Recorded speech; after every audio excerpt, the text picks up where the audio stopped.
Should you require people to provide an email so that they can download a brochure from your website? That was a debate on a Facebook business group I saw recently, and opinions were divided 50-50, leaving no one with clear answers. So, what does the behavioural science say? Hi, I'm Bree Williams, the Behaviour Changer. In this video, I'm going to share how to get lead magnets right. Now, because I know you're busy, let's cut to the chase. Here are the 3 things you need to do. Number 1, right size the reward. Match the value to your customer to the effort required. The greater the effort they have to go to, the greater the reward for bothering has to be. Number 2, minimize effort. Eliminate unnecessary friction. Requiring their email address is a point of friction that will see some customers lose interest. Asking invasive questions or including a lot of fields is even more friction and further reduces the odds they'll proceed. Number 3, maximize reward. Make sure you are clear what the benefit to them is for bothering. Make sure you explain it using my get before give rule. Explain what they get before what they have to give you. Now that you have my answer, let's work back to see how I got there, starting with the pros and cons of requiring someone's email.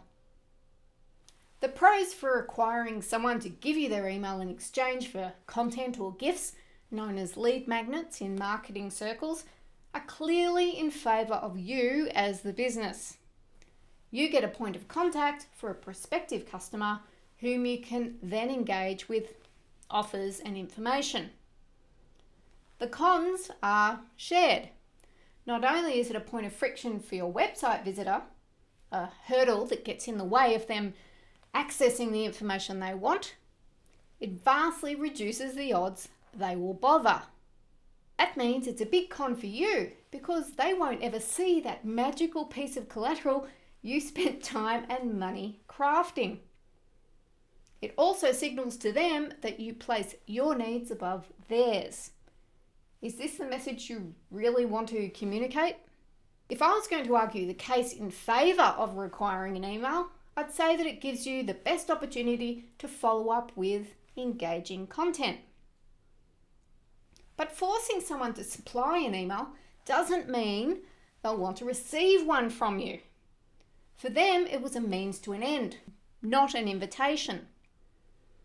And unless you have 2-step authentication, which again slows the process down for your visitor, chances are many of the addresses you will get will be junk anyway.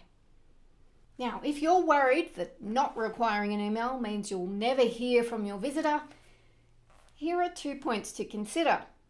First, if the collateral they can download freely isn't stimulating them to contact you, clearly it is not doing its job. You may want to revisit how it's been designed so that it leads to the desired action. Second, I call this the trading hours issue. When I worked for the White Pages phone directory, some advertisers wouldn't want to print their trading hours. Why? Because it forced people to call them to find out if they were open. They believed this gave them a chance to convert them when they called. If their hours were printed, however, they feared the phone would ring less often. Well, yes, they'd get fewer annoying calls with people asking, "Are you open?" But they'd also stop losing a lot of prospects who didn't want to call for opening hours and risk being sold to. What they would get is more people turning up ready to do business because they knew they were open. This is like thinking that just having an email means you'll convert them.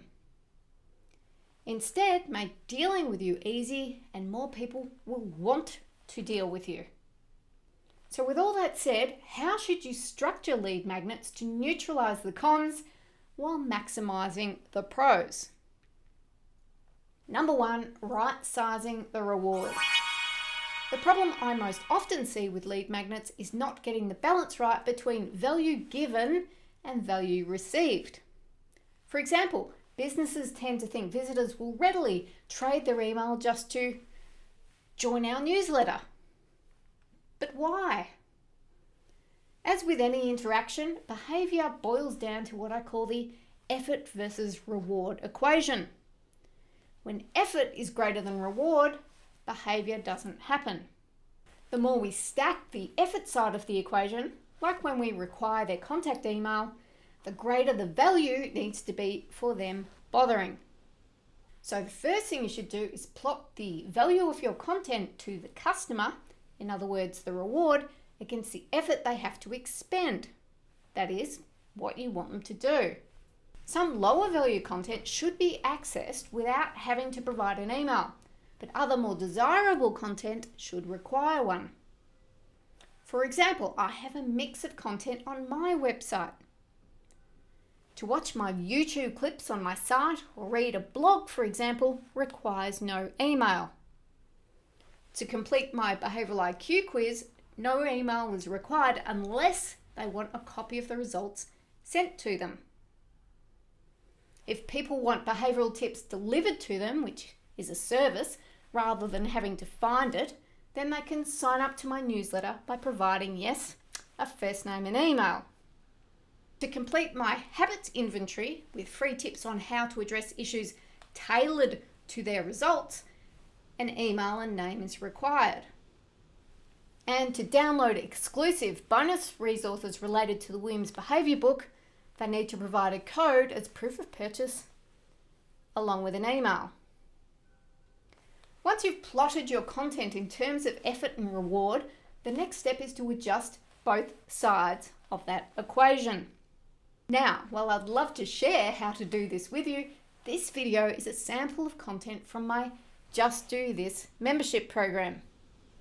In Just Do This, I show you exactly how to apply behavioural science to everyday business issues, like acquiring and retaining customers and staff.